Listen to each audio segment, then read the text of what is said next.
Bonsoir à toutes et à tous et merci de rester fidèles au programme du soir. C'est nous, bienvenue dans Regard Croisé, le deuxième numéro de cette semaine. Encore 4 sujets à aborder avec nos invités. Nous parlerons d'abord de la Guinée-Bissau. La commission électorale ne peut plus proclamer les résultats des élections. Notre deuxième sujet concerne également la Guinée-Bissau, la CEDEAO encore à l'épreuve d'un coup d'État. Troisième sujet, nous parlerons du Tchad, célébration controversée du 35e anniversaire de la démocratie. Puis nous terminerons bien évidemment par le Togo. Faure Gnassingbé a fait son discours sur l'état de la nation. Et pour en parler ce soir, deux invités sur ce plateau avec moi. Louis Kamako, vous êtes journaliste et analyste politique. Bonsoir Louis et bienvenue. Bonsoir chers confrères, bonsoir à tous les téléspectateurs de la télévision du Monde Nouveau. Merci beaucoup à vous, Louis, d'avoir répondu à notre invitation. Je vous en prie. Notre deuxième invité ce soir, Credo Tété. Vous êtes également journaliste et analyste politique. Bonsoir Credo et bienvenue. Bonsoir Guillaume, bonsoir Louis et bonsoir à toutes celles et tous ceux qui nous suivent. Merci beaucoup à vous d'avoir répondu à notre invitation. Avec vous, nous abordons notre premier sujet. Nous prenons la direction de Bissau où la délégation de la CEDEAO a rencontré les responsables de la commission en charge de l'organisation des élections. Ce mardi, il est finalement conclu que la commission électorale ne pourra pas proclamer les résultats des élections du 23 novembre. On sait que la Guinée-Bissau avait été aux urnes le 23 novembre pour l'élection d'un président de la République, mais aussi des députés avant l'intervention du coup d'État. 3 jours plus tard, la médiation engagée par la CEDEAO insistait sur le fait qu'on revienne sur le processus électoral pour le boucler dans sa totalité, aussi un retour à l'ordre constitutionnel. Les envoyés de la CEDEAO ont rencontré les différentes parties prenantes, y compris les membres de la commission électorale. Ces derniers ont indiqué que les militaires ont emporté une grande partie des procès-verbaux. La commission n'est plus en mesure de proclamer les résultats de ces élections. Nous en parlons avec nos invités et je commence par vous, Louis Kamako. Il y avait encore un peu d'espoir, peut-être on s'attendait peut-être à une nouveauté dans l'espace CEDEAO, à ce qu'après le coup d'État, on maintienne quand même le cap et qu'on proclame les résultats des élections intervenues 3 jours plus tôt. Mais finalement, cet espoir s'est amenuisé avec cette déclaration. Il n'y aura pas de résultats de ces élections. Les bulletins ou les bulletins de vote et les procès-verbaux ont disparu. Justement. Donc c'est pour justement dire que cette médiation déjà a du plomb dans l'aile, parce que la CEDEAO pensait justement s'appuyer sur les résultats de ces élections-là pour démarrer la résolution de cette crise-là. Mais quand vous voyez ce qui est dit, les faits, je crois que tu l'as rapporté tout à l'heure, parce que ce qui a été dit, c'est que le jour même du coup d'État, il y a un groupe armé cagoulé qui a fait éruption dans la salle des compulations où ils ont brûlé ou bien ils ont détruit tout ce qu'il y a comme matériel technique. On parle des procès-verbaux qui ont été saccagés. Le président de la commission électorale même a été arrêté. Des téléphones ont été confisqués.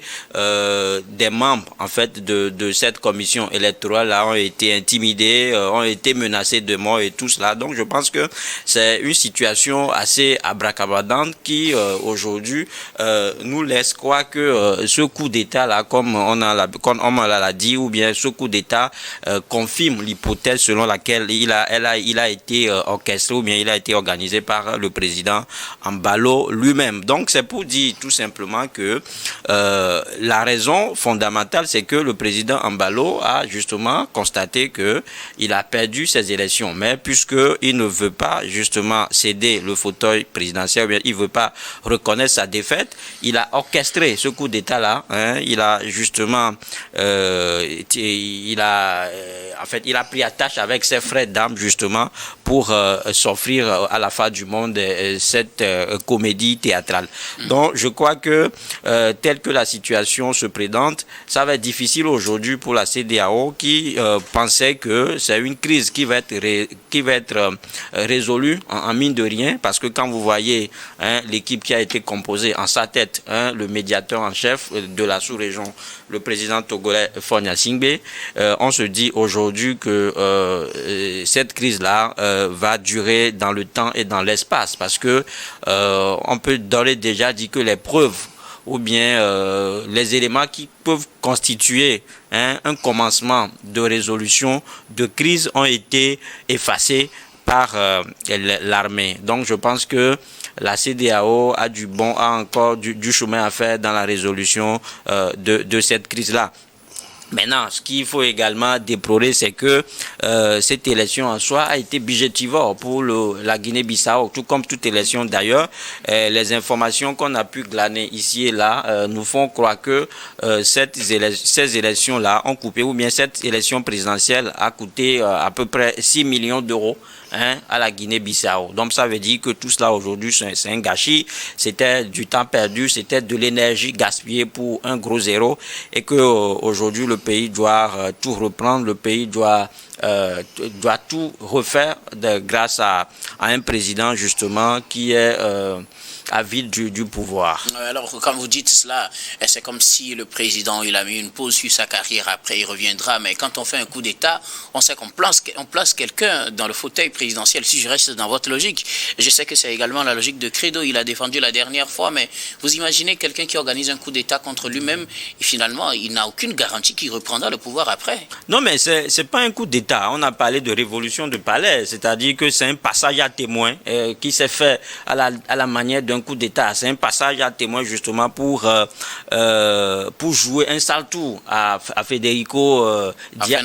Fernando Diaz qui se dit gagnant, qui, bon, selon les tendances, il serait peut-être le gagnant de ces élections-là. Donc je crois que le scénario qui se joue, c'est que dans un an, vous allez justement revoir Embalo revenir à la tête du pays. Donc c'était un plan bien destiné, parce que quand vous voyez tout ce qu'on nous raconte, on nous dit que le coup d'État là a été justement justifié par un plan de déstabilisation avec l'implication des hommes qui sont impliqués dans la drogue.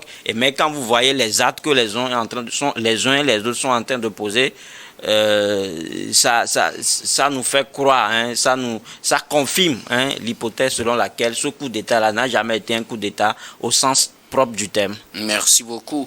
À vous, Louis Kamako. Credo Tété, on espérait peut-être avoir les résultats des élections législatives et présidentielles du 23 novembre en Guinée-Bissau, malgré le coup d'État. Ce serait une nouveauté, mais malheureusement, cet espoir aussi s'est amenuisé. À la suite de cette annonce, les militaires ont détruit tous les éléments qui peuvent permettre de compiler les résultats. Il n'y aura donc pas de résultats de ces élections. Oui, je crois que les membres de la commission électorale de la Guinée-Bissau ont été assez véridiques, assez clairs. Donc, ils ne sont pas plus dans la possibilité de proclamer les résultats du moment où certains procès verbaux et les compilations ont été pris à partie par les militaires qui ont investi par force le siège de la commission électorale. Moi, ce n'est pas une situation assez surprenante pour moi, parce que si, c'est vrai, nous n'allons plus revenir sur ce faux coup d'État qui a été organisé par le président sortant, le général Embalo Sissoko Umaru. Et également, vous avez tous constaté, ou bien nous avons tous constaté, que à l'annonce de ce faux coup d'État, donc les nouvelles autorités militaires avaient proclamé la suspension du processus électoral. Donc ce n'est que la continuation de cette suspension, parce que la proclamation des résultats ne serait pas à l'avantage du président sortant. Donc ce sont des mobiles qui sous-tendent ce faux coup d'État qu'il a organisé lui-même pour saboter la progression démocratique de ce pays, parce que il était vraiment dans une posture de ne pas passer le témoin à un candidat de l'opposition, bien que lui-même, quelques heures avant le coup d'État, se soit proclamé potentiel vainqueur avec 65% des suffrages exprimés. Donc, ce n'est pas une surprise que la commission électorale soit dans l'impossibilité de proclamer les résultats. Il nous en souvient également dans la chronologie des événements que lorsque le coup d'État se passait, le faux coup d'État, je reprécise, se passait au palais présidentiel où le général Embalo Sissoko avait eu la latitude d'appeler un journaliste de Jeune Afrique pour décrire son arrestation, son état d'esprit. Donc là, la semaine passée, on avait décortiqué cela.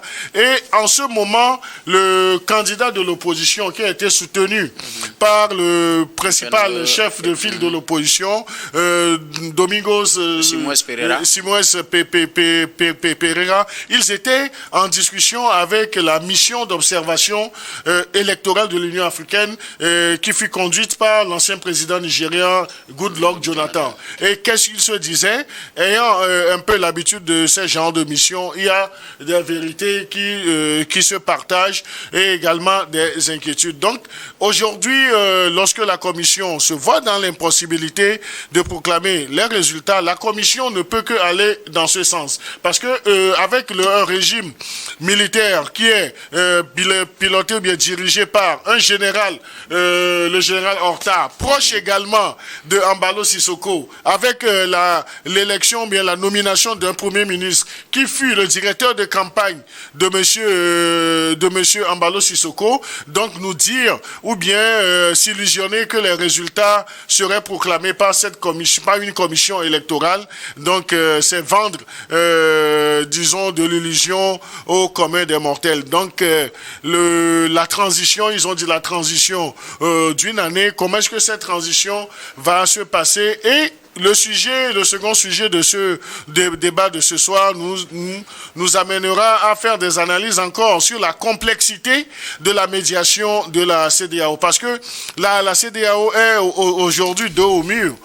Quelle doit être la stratégie de la CEDEAO pour faire entendre raison aux nouvelles autorités militaires de la Guinée-Bissau s'ils se cantonnent dans leur rôle et veulent à tout prix faire les 12 mois de transition et on nous dira, donc ils vont prendre des engagements pour dire après les 12 mois, ils vont organiser de nouvelles élections. Et il y a un fait aussi très important qu'il ne faudrait pas oublier, donc c'est l'arrestation ou bien le maintien en détention de monsieur Domingos Simões Soares qui a été pris dans l'après-midi de ce coup d'État. Donc c'est dire que tout a été préparé par Sissoko Embalo pour mettre en péril la progression démocratique en Guinée-Bissau. Et tous ceux qui sont aujourd'hui au pouvoir n'ont fait que concourir à la matérialisation